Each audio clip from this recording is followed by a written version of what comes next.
This year was my first year going to the New York Sheep and Wool Festival, and in this video I'm going to be telling you all about what it's like. I'm going to be sharing some tips that I learned before I went that definitely made my day go smoother, as well as some things that I wish I'd done differently, and I'm also going to be showing you guys a haul of all the amazing things that I got while I was there. We have a lot to get through and a lot of pictures of sheep to look at, so let's just get to it. Just in case you're unfamiliar with the New York Sheep and Wool Festival, let's talk about what it is for just a second. To Wikipedia we go. The New York State Sheep and Wool Festival is an annual gathering of fiber artists in the United States that draws approximately 30,000 visitors and more than 300 vendors.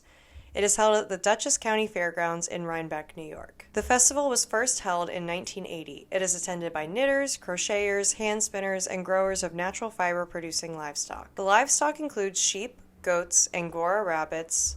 The Angora rabbits are so cool. Llamas, musk oxen, and alpacas. It also includes vendors of the materials and tools associated with each. It's held in October of each year at the Dutchess County Fairgrounds in Rhinebeck, New York. In addition to the myriad vendors and demonstrations of fiber arts activities, the festival features several livestock competitions, sheepdog trials, and a sheep-to-shawl contest. Okay, so that honestly does sum up exactly what it is, which is why I wanted to read it directly. But I also just want to add that if you've ever been to a state fair or a county fair here in the US, that's basically what this is. The fiber arts section of a state or county fair. Imagine if the entire fair was about that. That's what sheep and wool is. And just so that there's no confusion for the rest of the video, colloquially,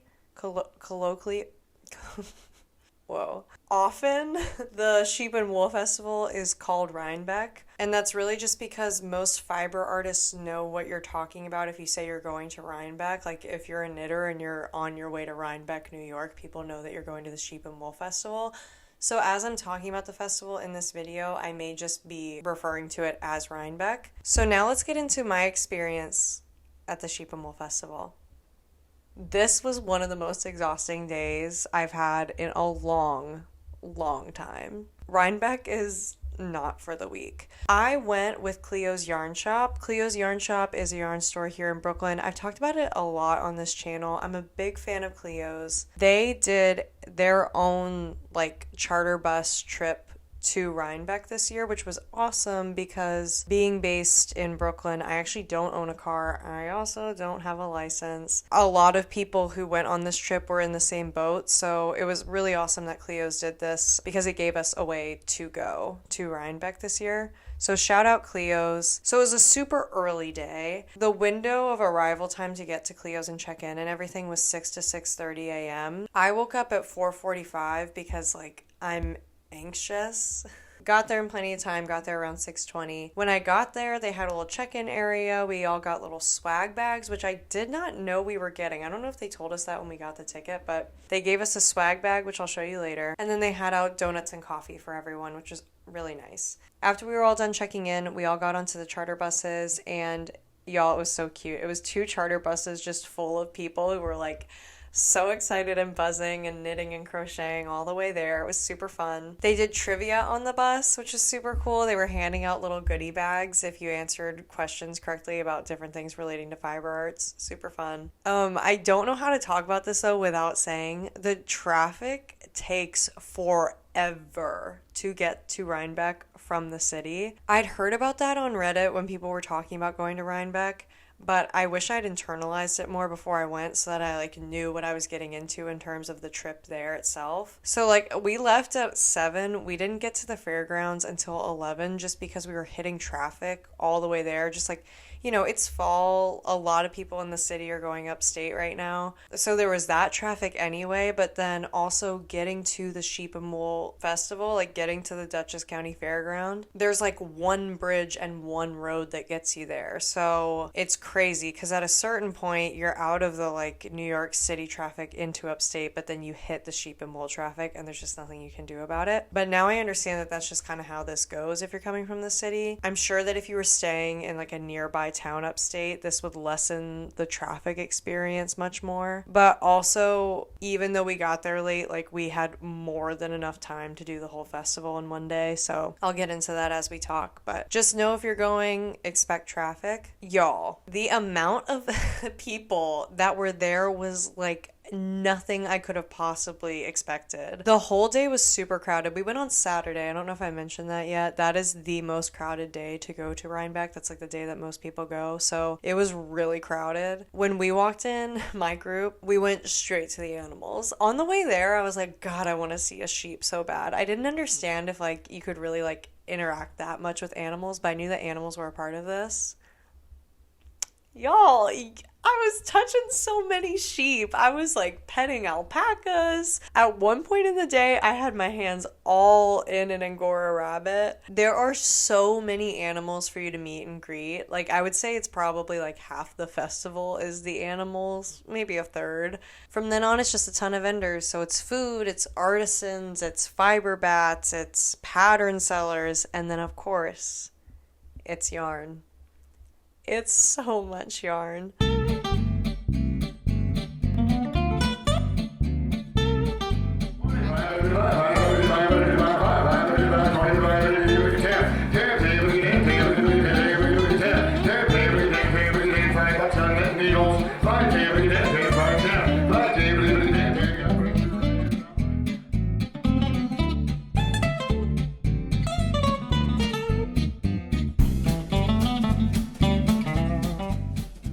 I mean, if you guys clicked on this video because you kind of have a sense of what Rhinebeck is, like, you know this, but it is truly like there is not a type of yarn that exists that is not at this festival. While I was there, I got to meet so many of my online knitting friends and really get to know some of my knitting pals deeper. And then I also got to see some of my friends from real life as well. If you engage in knitting social media or crafting social media, you're gonna see familiar faces. Like, I promise you guys, all of your favorite online knitting baddies are there. I was honestly like, this is so nerdy, but I was getting really starstruck. I saw Any Knits at one point, and I like very weirdly and awkwardly like ran up to her and was like, I love your YouTube channel, and then I ran away. My friend Karen met Tony of TL Yarn Crafts. Tony was signing books. So I had this really beautiful interaction, and Tony like loved the sweater that she was wearing. Karen has designed a sweater that's currently in testing. It's called the Marsha sweater. It should actually be out pretty soon by the time this is posted. But Tony was like, oh, like, let me follow your Instagram. I would love to keep up with the pattern release.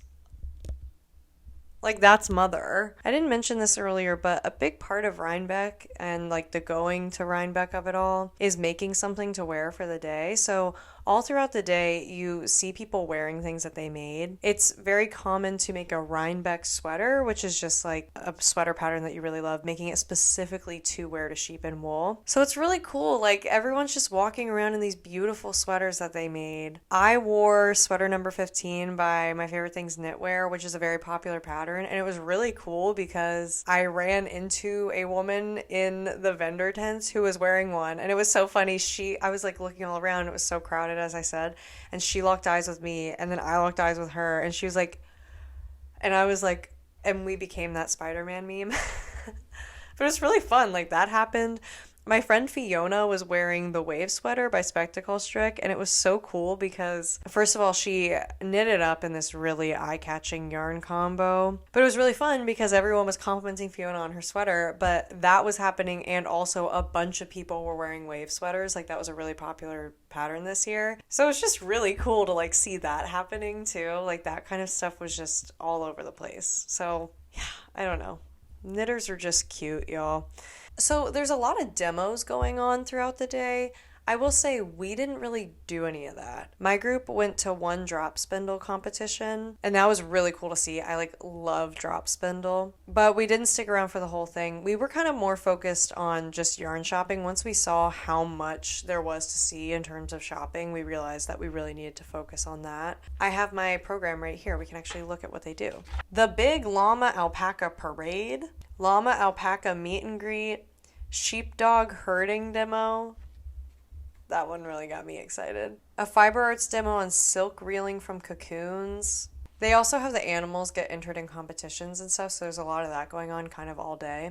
This is just for Saturday, so this is the day that we went. Like, there was a lot going on. What my friends and I did in terms of our yarn shopping strategy was we did a little bit of a lap in the beginning just to see what was going on, and then we revisited some booths to grab things that caught our eye. If you buy things as you go, you run the risk of buying something for your sweater and then going to the next stand and being like, that's actually what I wish I'd gotten. So we got to the fairgrounds at about 11, and I would say by about 3:34, my group was more or less done. We still had some odds and ends to do, but by the end of the day, we were exhausted. The fairgrounds closed at 5, and our bus left at 5:30, so we kind of just wrapped up our odds and ends, then we headed to the bus. The bus back home was quicker than the bus there, but it was still a long trip, and all told, I did not walk into my apartment door until 10:30 p.m. RIP. So that's kind of like how our day went. It was literally heaven on earth. I can't say enough amazing things about it. But I know what you're all here for. Let's do a haul of all the acquisitions that I got at Sheep and Wool. So let's start with my Cleo's goodie bag because this is truly not to be left out of the mix. We got a coupon for a free happy hour at Cleo's, which is one of the crafting events that they do. So it's for you and a friend. Amazing. I got a Cleo's sticker. I can't wait to put this on my water bottle. I got a little pin by Morgan Hale that says Fiber Boss. I got a packet of soap, the Gentle Laundry soap. I love this stuff. This is a postcard for the yarn brand Loop. They did a raffle, so it was either 8 or 16 people that went on the Cleo's bus trip won a free skein of yarn from Loop. My friend Karen actually won that, so that's pretty awesome. We got some gummies. We got these really nice shears, so everyone got different animals. I had got shears that are in the shape of a crane. These are the nicest shears I own. I'm like so excited. And it came in this little loopy mango pouch. And then we got some mohair So Soft in the shade Chocolate Mousse from Loopy Mango. And we got a 19 millimeter crochet hooks. I've never seen a crochet hook. I've seen a crochet hook this big. I've never held one this big. Not for nothing. I think this bag is so cute. I am so excited to have this now and have a new project bag. Thank you, Cleo's, for this gift bag and for the whole trip, but this was awesome. So I do have to say, it took me hours before I bought my first thing. I learned from this trip that, like, it is actually really hard to find. Someone may be hearing this and they're like, duh, girl, but it's really hard to get sweater quantities at Rhinebeck. Part of it might be that we got there late, so some of the stock had just dwindled by the time we got there, but like there were 3 different stands that I tried to buy sweater quantities of white worsted weight wool from, like basic vibes, and they simply couldn't do it. Like, they didn't have it. And this happened with a few different colors. You'll see in a second what I was looking for. But yeah, I had a really tough time finding what I needed at first. And then when I was able to find what I needed, then I just got like absolute decision paralysis and I like could not make a purchase to save my life. I'm really happy with what I ended up getting. The first sweater that I wanted to make sure I got yarn for while I was there was the Norfolk sweater by Hyris Makes. It could be Hyris Makes. Sorry, I'm not quite sure on the pronunciation. I'm obsessed with this sweater. I'm really dying for a sweater that has garter stitch accents in it, and I think that this one has like the cutest little mixture of having both that texture in there, but then also having color work. Going into the festival, I knew that I wanted to have an idea of exactly what colors I wanted for this sweater because there's a lot of possibilities and I didn't want to freak myself out. So I actually ended up taking a photo of the pattern and putting it onto Photoshop, and then I filled in the colors on the sweater with different possibilities of different color combinations I was thinking of, and then I actually had you guys vote on my Instagram story and tell me which one you liked the best. Ultimately, I decided that on the body of the sweater I want to do white, and then I want to do green little color work accents on it, and then I'm going to have the collar and the sleeve cuffs be primary colors, so red, yellow, and blue. I didn't actually purchase the collar or the sleeve cuffs at Rhinebeck. I think I'm just going to grab some wool off of Hobie for those sections. But for the body of the sweater, my first purchase was this color green, which, oh my gosh, it actually looks gorgeous on camera, which is really exciting because it is this really deep emerald green in person. This yarn is the color Green Mount from Neighborhood Fiber Co., and this is their studio worsted weight, so it's a worsted weight yarn. It's a 100% organic merino, non-superwash, and you guys, this yarn is so soft. I'm super excited about this. It's just a nice standard tonal green.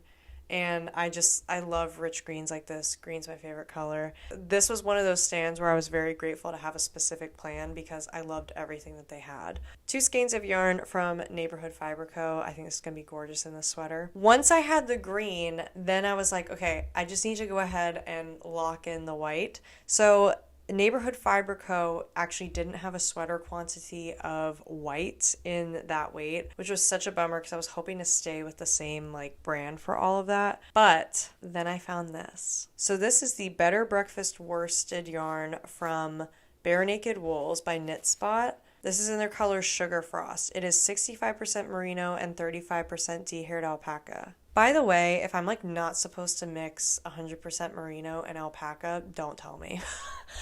I don't know.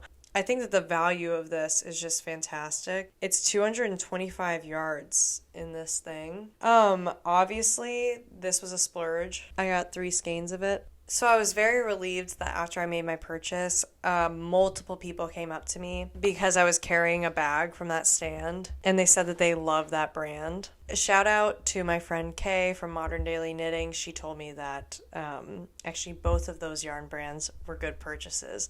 So thank you, Kay, for making me less scared of the amount of money that I spent. So that's what I picked up for the Norfolk sweater. I cannot wait to swatch these. After I bought the yarn for my Norfolk sweater, I was like, okay, I could just be done here. I was pretty satisfied, but I couldn't shake the feeling of like, I do know that the tulip loop sweater is going to be a very challenging knit for me. I just know I'm going to be knitting that sweater for a really long time. I'm probably going to cast it on this year. I don't expect to wear it until like next winter. I want it to be kind of like an ongoing project. So I knew that I wanted the yarn to be a color that I really liked and a color that I will like for a long time, like not a trendy color. And I also just wanted it to be like a nice, reliable material. So I was like, I feel like you should find it here while you can touch everything and feel everything and like compare it to all of the other options out there. I was having a lot of trouble. I wish I had purchased the pattern for this sweater before I went to Rhinebeck, because the Ravelry says that you need an Aran weight yarn, but then the gauge that's on Ravelry like doesn't quite add up with that, and so I was having a lot of trouble purchasing yarn for that reason. But what I ended up doing, and you'll see in a second, is I ended up getting a chunkier DK weight yarn, and I'm gonna swatch it and see if I can hold it single and meet gauge. But if I can't do it that way, then I can always just also get some mohair or some other lace weight yarn to hold a double with. Anyway, enough yapping. So the yarn that I got for my tulip loop sweater is from Flying Fibers Yarn Company. This is the Yorkshire Medley yarn. I don't know why this is so much softer than I remembered it being. For some reason I was not remembering it being that soft. But it's this beautiful green yarn that is like brighter than celery, not quite neon, but just this really pretty, like true bright pastel green. As I said, green is my favorite color.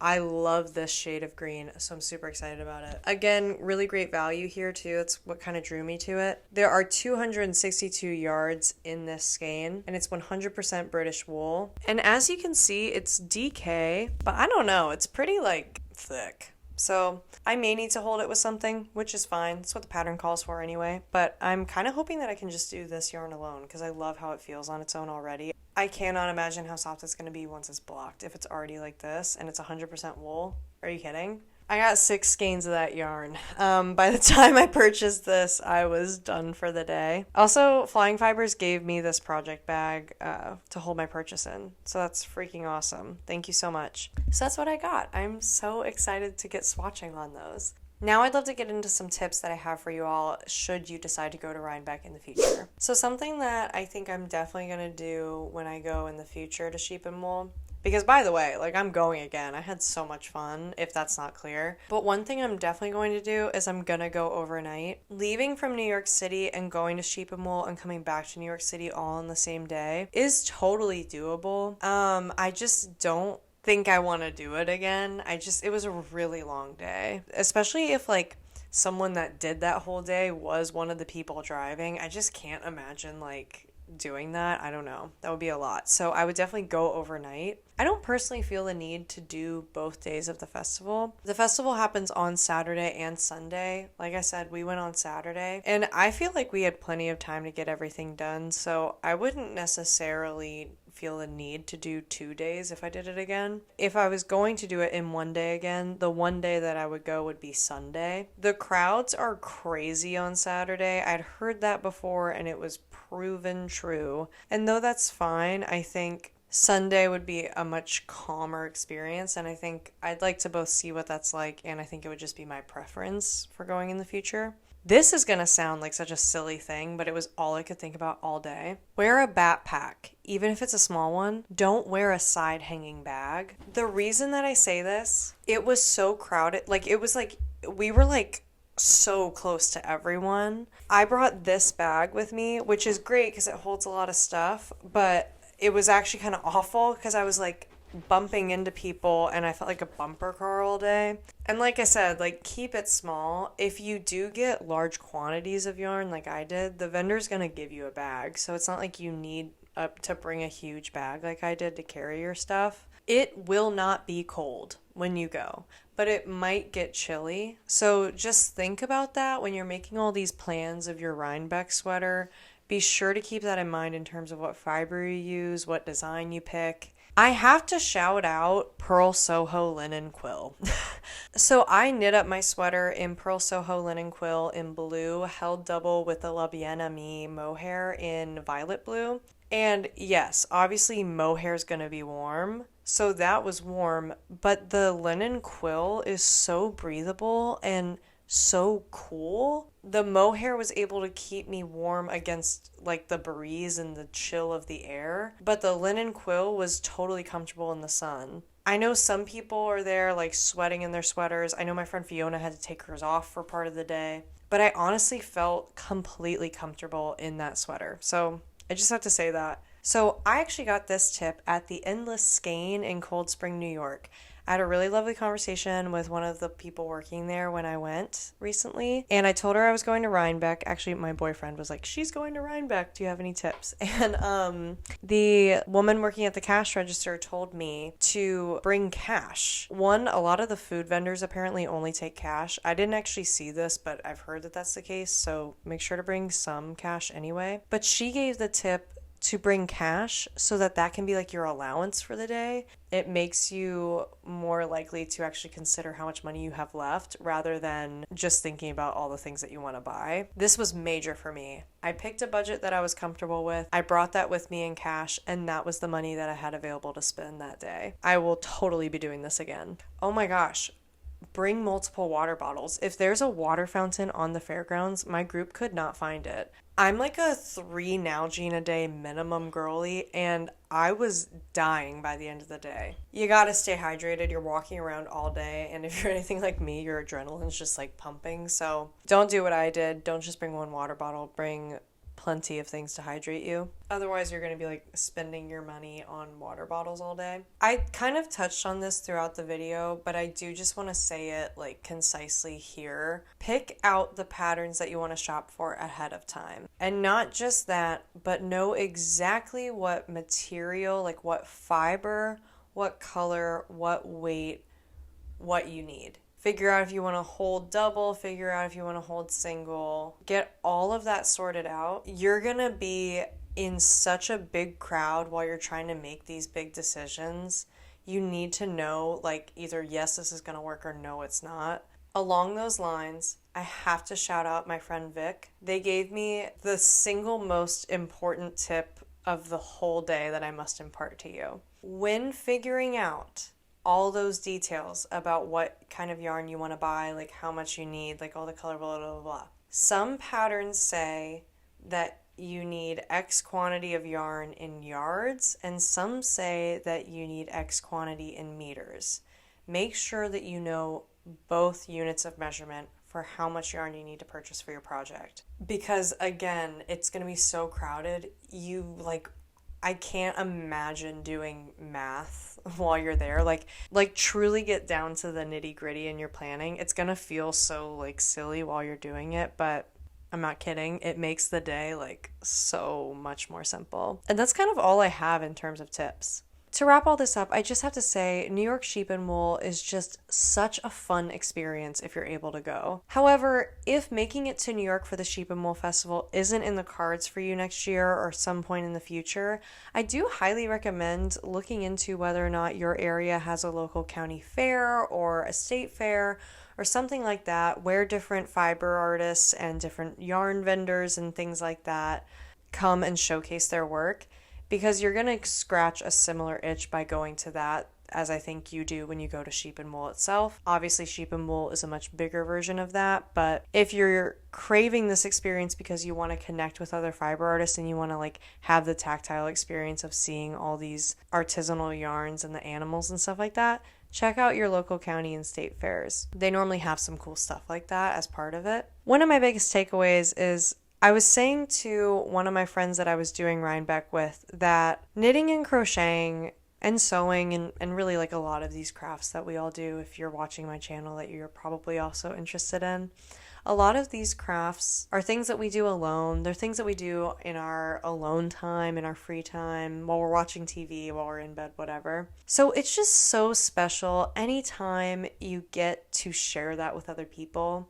And you get to talk to people who have the same interest as you. It's just really cool. I don't know, it feels so inherently personal and it's just so creative and beautiful. And it's really amazing to see it become a shared experience from being a personal experience. And I can honestly say that I have met just some really incredible people through doing these crafts. And it's just been really special to now have had this experience where I got some really good quality time with those folks that I've met and now know personally through doing these crafts, and then to also just be among other like-minded people who we're just happy to geek out and talk about yarn for a day. Like, how cool and fun is that, honestly? Anyway, that is all that I have to say about Rhinebeck. I am so curious to see how long this video ends up being. If you all have any questions about the festival, or if you had any really fun memories at the festival this year or in previous years, please leave all of that in the comment section below. I would love to read through all of that stuff. I'll try and answer any questions, but if there's anything that you ask that I can't get to, I'm sure that someone down below will be able to help you out.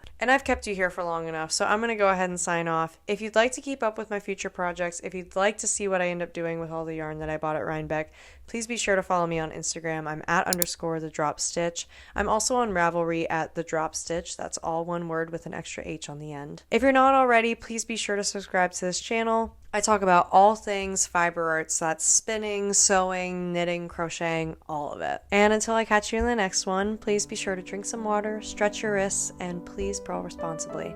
I'll catch you all in the next one. Bye!